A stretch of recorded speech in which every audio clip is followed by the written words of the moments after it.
अस्सलाम वालेकुम नाज़रीन, मैं हूं शेख रहमत अली। आप देख रहे हैं क्राइम टुडे न्यूज़। नाजरीन, बशीरबाग प्रेस क्लब में एक प्रेस मीट की गई। SC ST BC की जानिब से तमाम लोग इसमें हिस्सा लिए और जनाब सनाउल्लाह खान के अलावा दीगर लोग भी मौजूद थे।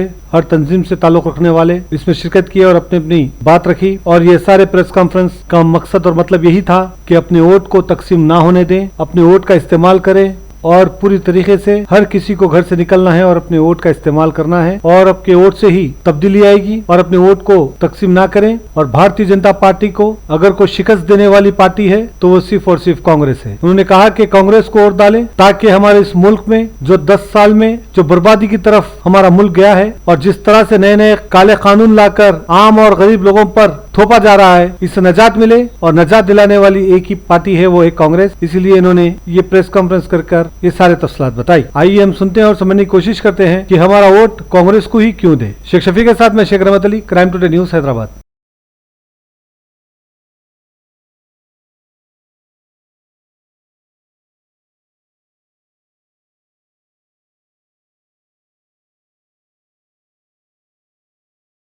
Khan, chairman SC ST BC मुस्लिम फ्रंट।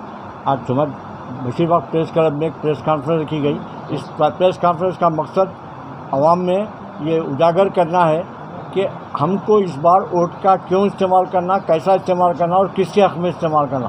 उसी सिलसिले में हम SC ST BC और मुस्लिम्स के कई ऑर्गेनाइजेशंस के लोग यहाँ पर बुलाए हैं। मैकेंजी साहब हमारे माइनॉरिटीज क्रिश्चियन डेमोक्रेटिक मूवमेंट के सदर है, हमारे अजीज़ पाशा साहब movement for piece and justice के सदर है, जनाब हमारे सलीम साहब उन्होंने भी MPG के जनरल सेक्रेटरी है, शकील साहब और हमारे सलीम साहब और एसद तनवीर। हम तमाम लोग यहाँ पर बैठने की वजह ये है कि ये इलेक्शन नहीं बल्कि एक जंग है। ये जंग मुल्क को बचाने का है और मुल्क को हम उसी सूरत में बचा सकते हैं कि हम जब अपने वोट का सही इस्तेमाल करें। क्योंकि 1947 में जिस वक्त मुल्क के हालात थे, ये पिछले 10 साल में हमारे हिंदुस्तान के सेम उसी तरीके के हालात हैं। अगर इस जंग को हम नहीं समझेंगे तो हमारी आने वाली नस्ल तबाह बर्बाद हो जाएंगी और मुल्क भी शायद हो सकता है टुकड़े हो जाए। तो हमको इसके लिए इस बार अपने वोट का इस्तेमाल सही करना है। क्योंकि हिंदुस्तान में 2 पार्टियाँ इस वक्त है, एक है भारतीय जनता पार्टी और दूसरी कांग्रेस है। भारतीय जनता पार्टी के 10 साल में हमारा मुल्क कितना तबाह हुआ ये आप लोग अच्छी तरीके से जानते हैं। इसीलिए इस मुल्क को बचाने के लिए हम अपने वोट का इस्तेमाल कांग्रेस के हक़ में करें। एक एक वोट अपना इस्तेमाल करें। अगर हम इस बार एक वोट भी नहीं डालते तो आपके एक वोट से मुल्क की तकदीर बन सकती, आपके एक वोट से मुल्क बर्बाद हो सकता है। इस बर्बादी को मुल्क से बचाने के लिए हम 99% को अपने वोट का इस्तेमाल करें और पूरे के पूरे एक साइड कांग्रेस के हक़ में इस्तेमाल करें। वोट को तकसीम होने से बचाएं और भरपूर वोट करें। मोहब्बत की दुकान चलाने वालों को अब क्या आप मुस्तरद कर दें, नफरत की दुकान चलाने वालों को, लोगों को लड़ाने वालों को, लिबास देखकर वोट देने वालों को, चेहरा देखकर फिरका परस्ती करने वालों को, इनको कीजिए। इस वक्त मुल्क बहुत माशी एतबार से, समाजी एतबार से बहुत ही बुरे हालात से गुजर रहा है। इसमें आप अपना किरदार अदा कीजिए। मैं आपसे रुखसत होता हूँ और सबसे अपील करता हूँ कि आप हिंदू, मुस्लिम, सिख, ईसाई सुबह 10:30 बजे से, मैंने करीमनगर में भी कहा, अख्ताबाद में बनाइए, पहले वोट को भिजाइए आप लोगों, क्योंकि वोट परसेंटेज बहुत कम हो रहा है। और कम होने के नतीजे में क्या है कि पूरी भाजपा की ताकत 35 से 37% नहीं है और उसके खिलाफ जो लोग सेकुलर हैं, जो लोग अमन चाहते हैं, आष्टी चाहते हैं, वो 65 से 67% है। लेकिन हम लोग वोट नहीं डालते। जाहिर है आप वोट नहीं डालते तो आप दरअसल अपने लिए खुदकशी का सामान फराहम करते हैं।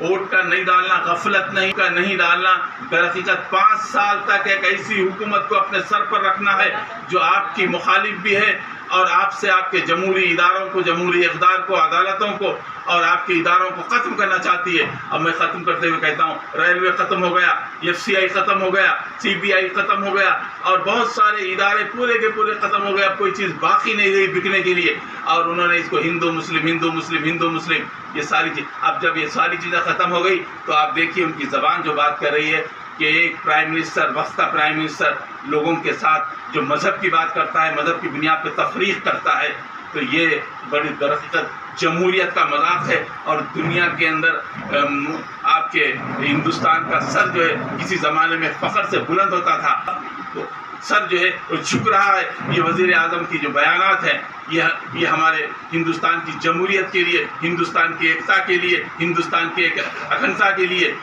बहुत ही ज़्यादा नुकसानदेह है। और आप देखिए हम ग़िज़ाई एतबार से उस मुकाम पर आ गए हैं कि दुनिया के अंदर 136 इंडेक्स हंगर रेट जो है वो उस पर हम खड़े हुए हैं। हमारे लोग जो है ख्वाहिश करता हूँ कि इस पैगाम को लोगों तक पहुँचाएँ और फिर भाजपा की इस हुकूमत को, नफ़रत की इस आंधी को और ज़ाफ़रान के इस रंग को आप जो है अपने वोट के ज़रिए मुस्तरद कर दें। ये हक़ आपके पास मौजूद है और इस हक़ का आप मुकम्मल तौर पर इस्तेमाल करें। कुछ आवाज़ उठाने का या मुखालिफत करने का तो आपको हक़ नहीं पहुँचता। तो हम ये चाहते हैं कि वोट जिस दिन वोटिंग होगी आप खुद घर से निकलिए, अपनी ख़वातीन को भी साथ ले जाइए और जो बूढ़े हजरात हैं उनको भी साथ ले जाइए ताकि ज़्यादा से ज़्यादा वोट पड़े। और इस दफ़ा चूँकि हमारे जो मुक़र्रिरीन हज़रात वो बता चुके हैं कि सियासी हालात आइंदा क्या होने वाले हैं, खुदा न खासा ऐसा ना हो कि आइंदा देने का हक़ है वही ख़त्म ना हो जाए। इससे पहले कि वो हालात आएँ हमें जागना चाहिए। और अपने नौजवानों से मैं गुजारिश करता हूँ कि अपने महल्ले में जितने भी बूढ़े हजरात हैं जिनके पास ट्रांसपोर्ट नहीं है, वोटिंग के दिन उनको अपने साथ ले जाइए, छोड़ दीजिए, वहाँ से कोई साहब उनको घर पहुँचा दें। ये सबसे बड़ा मसला है, ट्रांसपोर्ट एक बहुत बड़ा मसला है। ये अगर मसला हल होता है तो इंशाल्लाह हम समझते हैं कि वोटिंग में यकीनन इजाफा होगा। यही मेरी दरख्वास्त है। General secretary minorities right protection forum और को convener minority joint action committee. अभी आपने ये तमाम मुखर्रिरीन को सुना, लेकिन जो इलेक्शन अब होने वाले हैं उसमें मेरी मीडिया के जो भाइयों से रिक्वेस्ट है, उनसे इल्तिजा है कि भाई आप अपने लेवल पे, अपने प्लेटफॉर्म पे, अपने जो है प्रेस के माध्यम से वोटर्स तक आप ये ज़रूर जो है बताइए कि बीजेपी ने अब तक 10 साल में क्या क्या नुकसान किए, जैसे नोटबंदी, जीएसटी और जो है काला धन वापस लाना, जो जितने जो और सबसे बड़ा स्कैम जो है इलेक्टोरल बॉन्ड्स का स्कैम, फिर जो मुनाफरत फैला रही है और बेरोजगारी जो जितनी बढ़ गई है 10 साल में, शायद वो पूरे 65 साल में उतनी बेरोजगारी नहीं थी हिंदुस्तान में। दूसरा, तालीमी इदारों को पूरा प्राइवेटाइजेशन करना ताकि जो है जो माइनॉरिटी गरीब का जो मकसद है, आरएसएस का मकसद है, वो लोग ये चाहते हैं कि भाई हमको अभी बैकवर्ड रखें और खुदा न खास्ता ये उन्होंने चाहते हैं ये कॉन्स्टिट्यूशन को बदल के मनुस्मृति को जो है उसको जो है लागू करें ताकि फिर से जो है हमारे एससी भाई, एसटी भाई और बीसी लोग जो 2000 साल पहले उनकी जो हालत थी उसी चीज़ को जो है दोहरा बोल के उनको बोलना और उनको वही मुकाम पे लाने की कोशिश कर रहे हैं। और सबसे बड़ी चीज़ ये है कि भाई 3% जो है ब्राह्मण जो है सारे हिंदुस्तान पे रोल कर रहे हैं। से बांग्लादेश से और अफगानिस्तान से जो लोग आएंगे उनको हम सिटीजनशिप देंगे। अरे तुम ऐसे लोगों को जो ना नौकरी दे सक रहे, ना रोजगार दे सक रहे, ना उनको जो है बराबर जो है कोई सहूलत है, मेडिकल हेल्थ सहूलत नहीं दे सकते, तो तुम उन लोगों को लाके क्या करने वाले हैं? तो मेरी तमाम जो है सिटीजन शहरियों से अपील है कि भाई एक सवाल करें आप कि भाई हम बीजेपी को वोट क्यों नहीं देना? भाई नहीं देना इस वजह से कि बीजेपी ने 10 साल में कोई भी जो है एक ऐसा अच्छा काम नहीं किया, बल्कि पूरे पब्लिक सेक्टर के गवर्नमेंट के जितने भी एसेट्स थे वो एक एक करके SAIL, BEL, railway, Air India और तमाम इदारे जो है बेच दिए हैं उन्होंने। तो इसलिए जो है अब वो बीजेपी को वोट देने की कोई जो है इसमें गुंजाइश ही नहीं है। तो हम जो है इस चीज़ को जो है अपने ब्रदर्स को, अपने महल्ले में, अपने पड़ोसियों को, अपने फैमिली में और अपने फ्रेंड सर्कल में ये बात जो है आप लोग जो है उसको प्रोपेगेट कीजिए कि भाई बीजेपी ने पूरे हिंदुस्तान को तबाह कर डाला। इसीलिए जो है ये आरएसएस का जो मंशा है कि भाई दस्तूर को बदल देके डेमोक्रेसी ख़त्म कर दें और फिर इसको जो है हमको सेकंड क्लास सिटीजन बनाने के लिए वो लोग कोशिश कर रहे हैं।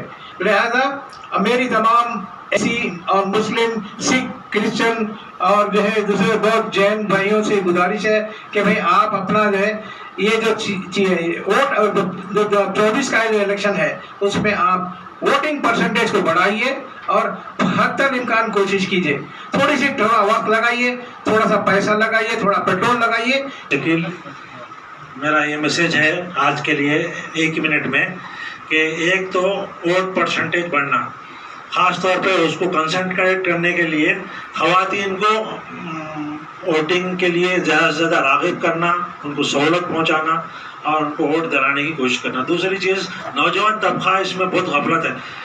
बड़े लोगों को तो जो मसले आने वाले हैं, प्रॉब्लम आने वाले हैं, सो वाकिफ़ है। अब हमारे पेशवा मुखर्रिर तो बोल चुके हैं, मगर आम नौजवानों को गफलत का शिकार है या तफरीहों में और फ़ोन में और एंटरटेनमेंट में लगे हुए हैं। उनको वोट की अहमियत बताना, उनसे वोट दिलाना। 25% जो वोट पड़ने वाला है वो नौजवानों का ही है। वो नौजवानों को राग़िब करना, वोट दिलाना, मोहब्बत का माहौल पलेगा। खुद भी दें और लोगों को भी दिलाएं। महल्ले में छोटी कार्नर मीटिंग की शक्ल में और ड्राइंग रूम मीटिंग की शक्ल में लोगों को बुलाएं, टी पार्टी बुलाएं और उनको राग़िब करें। कोई हमारा सियासी मकसद नहीं है, हमारा अपना कुछ आगे इरादा नहीं है, बल्कि ये है कि मुल्क को, दस्तूर को बचाना है और वोट लोगों को दिलाना है। बस मेरा ये पैगाम। इलेक्शन है, ये इलेक्शन से हमको एससी को क्या नुकसान होता, बीसी को क्या नुकसान होता, मुस्लिम को क्या नुकसान होता, ये बात आप बाजू रख दीजिए। लेकिन ये इलेक्शन के बाद अगर बीजेपी की गवर्नमेंट आती है तो हमारा मुल्क तबाह होने पे है।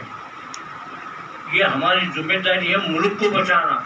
जिस तरीके से हम 1947 के अंग्रेज़ों के खिलाफ में जो जंग करे हैं, हम जंग करके जिस तरीके से मुल्क को बचाए, आज एज इट इज 47 जैसे हालात इस मुल्क के हैं।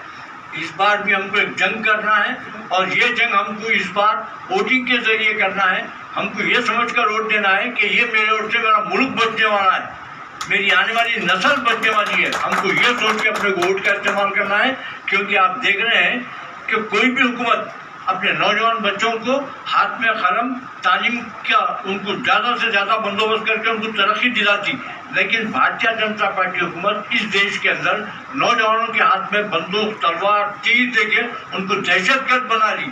अगर ये हमारे नौजवान